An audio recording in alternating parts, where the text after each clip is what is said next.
मुफ्ती सलमान एक हिंदू शायर ने कहा था, मेरे भाई आप सभी लोग, और वहीं से हम शुरू कर रहे हैं। इश्क गर हो जाए तो चारा नहीं, इश्क गर हो जाए तो चारा नहीं, मोहम्मद पे सिर्फ मुसलमान का इजारा तो नहीं। मेरे अजीजों, अकल रखने वाले और समझ रखने वाले समझते हैं कि वो रसूल पूरी कायनात को एक इनकलाबी ज़िंदगी देने के लिए आए थे। इसीलिए गौर व फिक्र से मेरे आका की सीरत पढ़ने वाले यूं कहते हैं, सुबह तैबा में हुई बटता है बाड़ा नूर का, सदका लेने नूर का आया है तारा नूर का। आई नई हुकूमत सिक्का नया चलेगा, आलम में रंग बदला सुबह शबे विलादत। जिसने बहुत करीब से मेरे आका को देखा वो कहता है कि पूरी कायनात में अगर रंग बदला है तो वो मीलाद मुस्तफ़ा की बरकत से बदला है।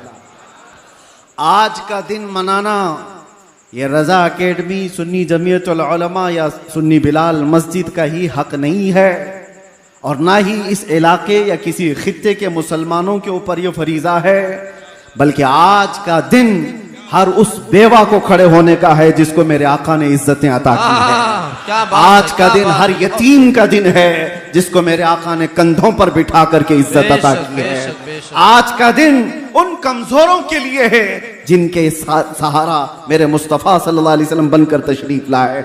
आज का दिन बूढ़ों का है, आज का दिन बेवाओं का है, आज का दिन फकीरों का है, आज का दिन पूरी कायनात की उन बच्चियों का है जिनको पैदा होते ही जिंदा दरगोर किया जाता था। औरतों की इज्जत देने वाला रसूल आज के दिन आया है, बेवाओं को शरफ बख्शने वाला रसूल आज के दिन आया है।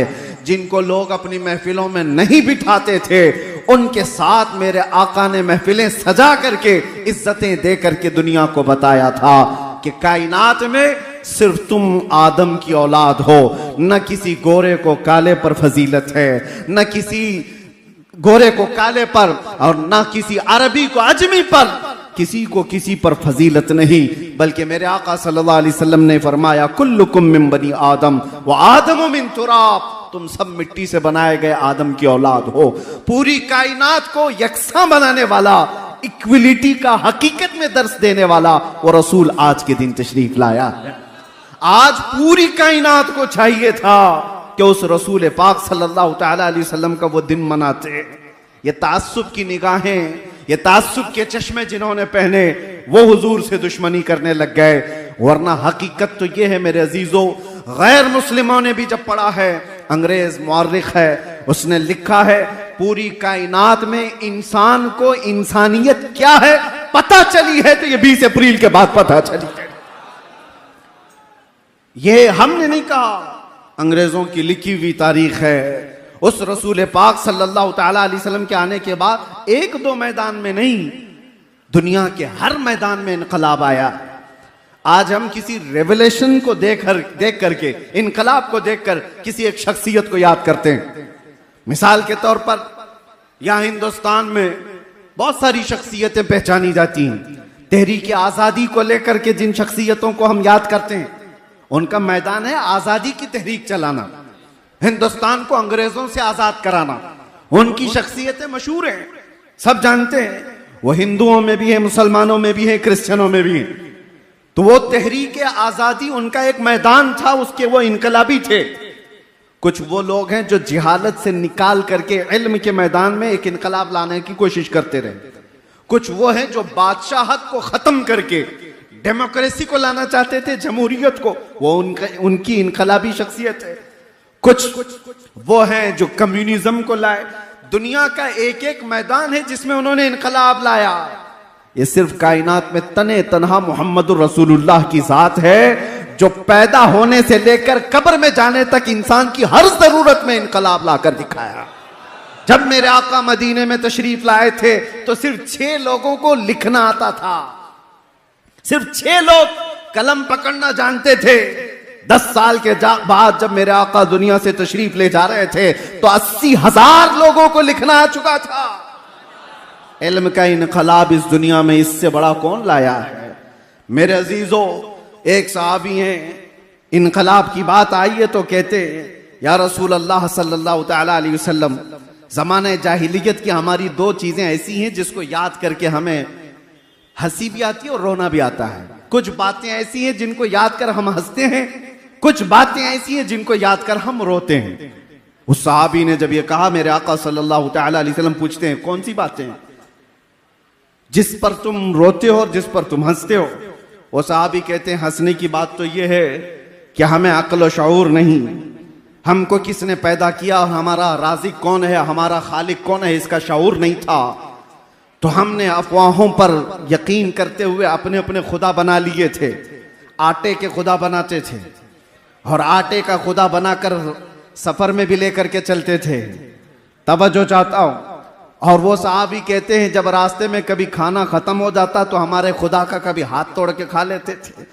आटे का तो था, खाने की चीज थी। कभी पैर तोड़ के खाते और ज्यादा भूख लगे तो गर्दन भी तोड़ के खा लेते थे। वो खुदाओं के साथ ये हश्र करते थे।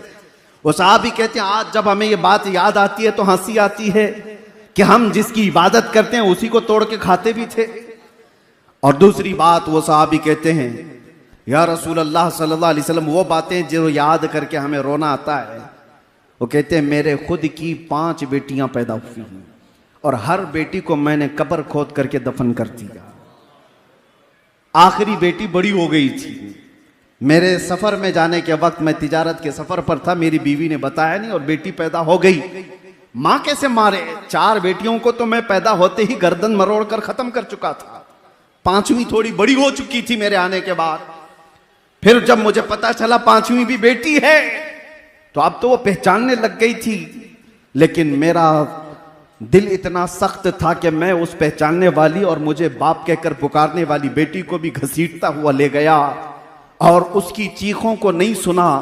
कब्र खोदा और उसको जिंदा मैंने दफन कर दिया। उसकी चीखें मेरे कान को आज भी अंदर गूंजती हुई नजर आती हैं।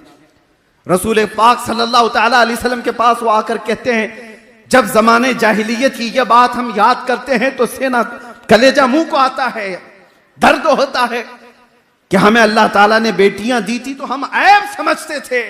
किसी के घर में बेटी पैदा हो जाना यह ऐब था।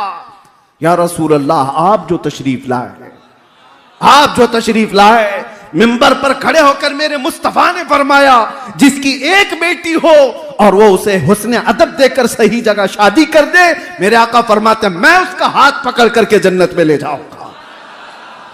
दुनिया वालों आज भी सुनो, जो नाक भौं सकेड़ते हैं, आज भी बेटियों के पैदा होने पर आज भी अज़मत मुस्तफ़ा सल्लल्लाहु तआला अलैहि वसल्लम एक बार पढ़ो तो समझ में आ जाए। हम हिंदुस्तान में रहते हैं, आपको पता है यहां पर कानूनी जुर्म है किसी के भी हमल के अंदर कोई चीज डॉक्टर बता दे।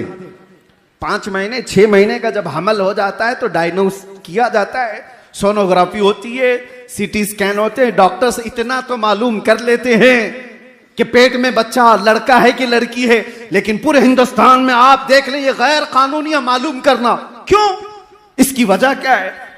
हमने तो हमारे कुछ साथियों से पूछा इंग्लैंड वगैरह में, कहा कि वहां तो डॉक्टर्स बता देते हैं कि बच्चे के आने की तैयारी कर लें। कहा हमारे यहां तो बहुत बड़ा जुर्म है, हॉस्पिटल्स में लिखा हुआ होगा कि अगर पूछ भी ले तो उस पर कानूनी जुर्म का मुकदमा दायर हो सकता है, उस पर फाइन है कि पेट में क्या है। मैंने मालूम किया तो पता चला आज भी यहां पर हामिला औरतें जाकर डॉक्टर से पूछती हैं, अगर डॉक्टर ने बता दिया बेटी है तो वो हमल को गिराने की बात करती है। आज भी ये इस तरक्की याफ्ता दौर में जब ये बातें हैं, कानून क्यों है आज कि हमल के अंदर जो चीज मौजूद है पेट के अंदर बताना गैर कानूनी क्यों है? इसलिए कि आज भी वो मानसिकता के लोग मौजूद हैं जो पेट में बच्ची को पाते ही 5 महीने और 6 महीने का हमल अबॉर्शन करा दिया जाता है, गिरा दिया जाता है। और आज से 1400 साल पहले इस नहुसत को मेरे आका ने कदमों से रौंद दिया था। और एक नहीं, आपको यह भी मैं बताऊं, रसूल करीम सल्लल्लाहु तआला अलैहि वसल्लम के लिए एक बड़े दानिश्वर ने क्या खूब कहा, हुजूर बेटों के भी बाप हैं, हुजूर बेटों के भी बाप हैं, लेकिन बेटियों के बाप रहना सुन्नत, बेटों का बाप होना सुन्नत। होना और रहने में फर्क है। हुजूर बेटों के बाप तो हुए, लेकिन सारे 3 बेटे मेरे आका के पैदा हुए और बचपन में इंतकाल कर गए, लेकिन बेटियां 4 हुई और चारों जवान हुई और चारों जवान शादियां भी हुई। तो हुजूर की सुन्नत ये बताई गई, बेटियों का बाप रहना सुन्नत। मेरे आका सल्लल्लाहु तआला अलैहि वसल्लम ने दुनिया को यह मिजाज दिया, जिसको तुम गला घोंट करके दफन कर दिया करते थे, ये हकीकत में बेटियां तुम्हारे लिए अजाब नहीं है। एक बार मेरे आका किसी जगह से गुजर रहे थे, एक सहाबी कहते हैं रात का वक्त था, एक घर पर बहुत तेज रोशनी आसमान से उतरती दिख रही थी। वो रोशनी है जो साहबे बसीरत देखते हो।